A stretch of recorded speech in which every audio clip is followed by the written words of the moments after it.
Hey, welcome back to the shed. Today we're going to take a little bit deeper look at that budget crank set that I bought for Tracy's bike, the 160 millimeter crank set, and we're going to install it on her bike and just see what the quality looks like, see how the installation goes. So you might have noticed the shirt I'm wearing.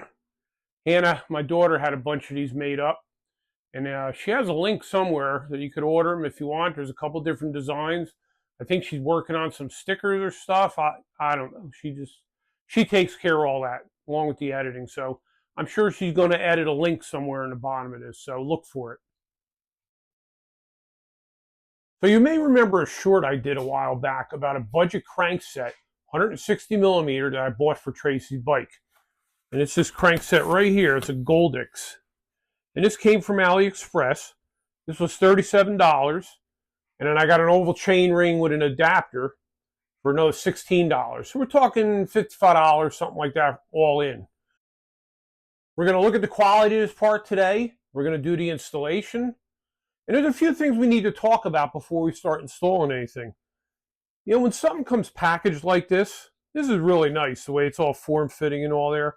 It's hard for me not to get a sense of quality. I know what really matters is how the part works, how it fits, but it's really nice they went through that kind of effort to package it like that. But there are a few concerns. Captain's Cog in my comments section said he had installed one of these, and he actually had to shorten the main shaft that goes through the bottom bracket bearing. So we're going to take Tracy's apart, we're going to measure the two, and see what's going on. Now, the actual bearing they give you, the bottom bracket they give you, is the same as every other one. It's 68 to 73 millimeter. I mean, it's kind of the same on the rest of my bikes. So what we're going to do, we'll take it apart, we'll measure it, see if there is actually any difference. And also, one other concern I had, it's listed as a children's bike crank set, which makes no sense to me. I mean, it's the standard bottom bracket, standard length on everything. So we're going to compare her old parts to the new parts before we do any actual installation. So let's get over there, and we're going to take her old crank set off of the bike. All right, so we're here at Tracy's Aluminum Comp. Right now she has a JG Bike 170 crank set on it. Now what I do want to say here is we're not going to be comparing performance or the merits or disadvantages of different length crank arms, because plenty of people have done that before, and you can look at those videos on YouTube and get an idea of what's better or what's worse. All we're going to do here is we're going to show the crank that I bought, see how it works on here, fit, finish, and we're going to go from there. So let me start. Just going to undo the clutch, take the chain off. By the way, it has a 34 tooth oval on there, which is going to remain.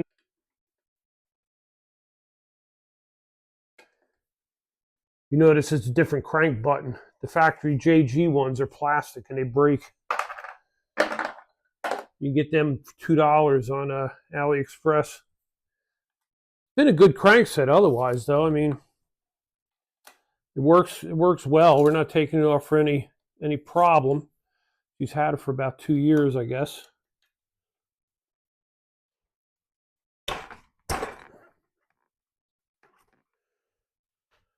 All right, so the first thing we're going to address is the actual spindle length here. And this spindle length is just a hair under 120 millimeter. That's the original. Let's look at the new one here. It's identical, just a hair under 120.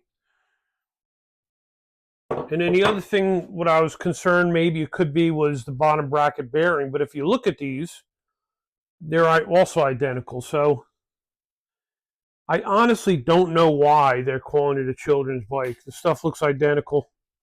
Now you'll notice this doesn't have a direct, it's a direct mount chain wheel, but we're going to use this little adapter so we can use our 4-bolt chain wheels. This is what they call a SRAM style setup. I think it's GXP, something like that. So we're going to screw this little adapter on, and we're going to go over. I'm going to put the bottom bracket in, same amount of spacers. I know some people are concerned. These are plastic spacers, like most of them these days. I've never had an issue with them. I know I saw Wolftick had actually broke one, so it might be a concern. But I've installed a lot of these cranksets and never had a problem with them. So we're going to go with them for now. And let me install this stuff, and then we're going to go back over to the bike, and we'll put it in, and we'll see how it all goes together. All right, before we get too much into the installation, let's look at the quality aspect of these parts. So this is the original JG Bike 170 millimeter arm. And to me, it looks like it's a forged piece, forged aluminum. I could be wrong, but it looks like forged to me. And it looks more substantial to me. It definitely looks more heavy duty. I weighed it, and it's 0.6 pounds or 0.275 kilogram. Okay, hopefully I did that right. I don't really know much about the metric stuff. And the Goldex here is 0.46 pounds or 0.205 kilogram. And it is definitely some sort of casting. I could see just the way it looks. I know they make it look like it's machined or something, but I believe that's a cast in there. But I mean, it looks like a decent part. Like, I don't really feel like it's an issue. And if you look, you can see the offset is identical. So I don't know why they're calling one a children's bike. Let's look at the crank arm here with the shaft on it, with the spindle on it. Now I put an oval sprocket on there. You know, it's interesting. The new oval sprockets don't come with a mark. They used to come with a mark that would tell you where to line it up. But if you look, you can see where the oval is, and the short side of the oval, you would line up. There used to be a mark right there, but there isn't anymore. But I'm going to say for what this is, it really looks like a decent piece. So let me get to putting these parts together on the bike, and let's see how it looks all together. First thing I'm going to do is try to clean these threads out a little. It looked like some dirt had gotten in there. I'm just going to do a little brake clean. Clean them out. Okay, we're going to put a little grease on my threads here. Maybe a little grease on the O-ring. I'm going to leave it with one spacer. Everything measures the same, so it should go right back together the way it came apart. All right, so I know there's a torque spec for this, but I don't have the socket. So we're going to go what I know it usually works as.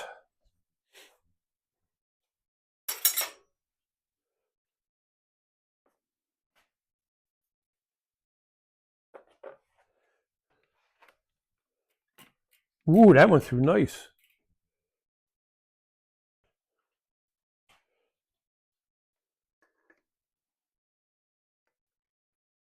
Yeah. So one thing I didn't mention was the Goldex crank came with an aluminum button. So that's kind of actually better over the JG crank. Now, I don't know if they ever changed it, but it's aluminum on this, so that is a bonus. Now, sometimes these buttons come with a torque spec, and I don't use it. And I'm going to tell you why, because I like to take all the play out with the button and then back it off and just make it just slightly drag. Well, look at that. Look at it. He's right. Why is this going on so far? Well, it's just a little tighter fit. I think it's still... He was right. Look at that. Why is this bottoming out? Who was right? Captain's cog. Okay, we ran into a problem. I don't know how good you could see it, but there's a gap here. With this tightened all the way in, there's a gap. I could fit that whole spacer in. Now, when I checked the chain center line,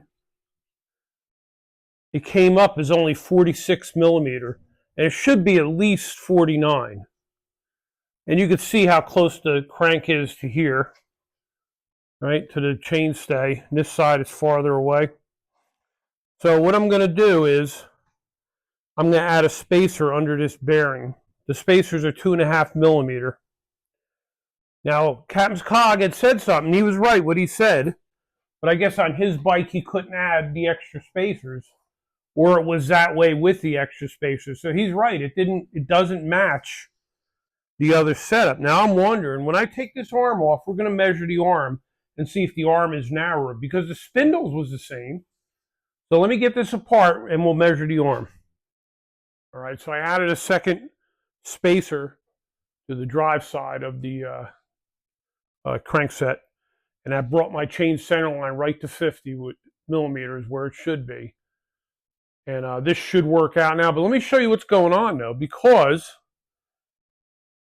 the JG crank arm is 1.065, and this one is only 915. So there's quite a bit of difference in the width. So really, by all rights, that spindle should have been a little bit shorter to make up for the narrower arm. Now, with the second spacer on the bottom bracket, it's making it all work out. But it is something to watch out for. You can't just go part for part, going from one crankset to the other. You still got to measure everything.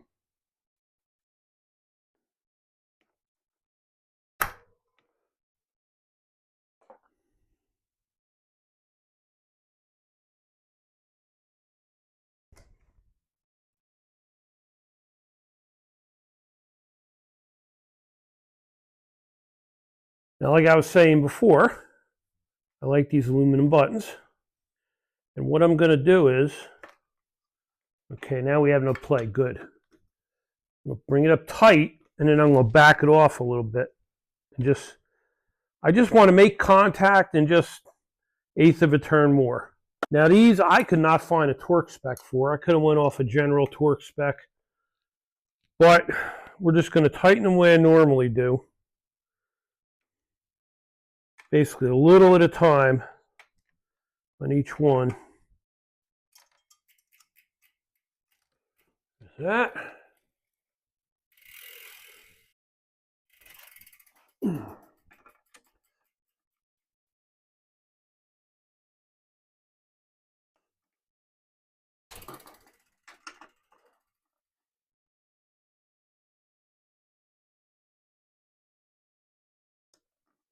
I get confused doing it backwards like this.